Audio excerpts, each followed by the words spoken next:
In today's video, I am going to teach you how to extract email from Constant Contact. To begin, log into your Constant Contact account and go to the main dashboard. From there, look for the Contacts section. Inside Contacts, select Lists.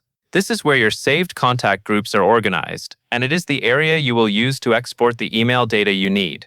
Take a moment to make sure you are in the correct place before moving on, especially if you manage multiple lists for different audiences or campaigns.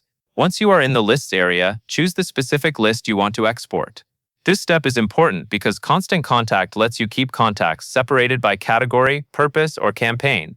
Selecting the right list helps ensure that the file you download only contains the contacts you actually want to work with. If you have several lists with similar names, it is a good idea to double-check before continuing. After you have selected the correct list, click the Export button. This will open the export options and allow you to decide what information should be included in the downloaded file. Exporting is useful when you need to review contact details offline, organize data in a spreadsheet, or move information into another tool that supports contact imports.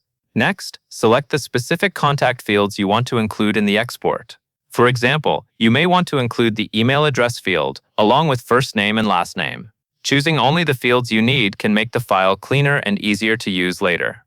If your goal is simply to extract email addresses, you can keep the export focused on that field. If you want more context for each contact, adding names can be helpful. When your field selections are ready, click Export again to start the download. Constant Contact will generate the file and save it to your computer. Depending on your browser settings, the file may download automatically to your default downloads folder, or you may be asked where you want to save it. Once the file is downloaded, you can open it and review the exported contact information. As a final tip, it is always a good idea to check the file after downloading to confirm that the correct list and fields were included.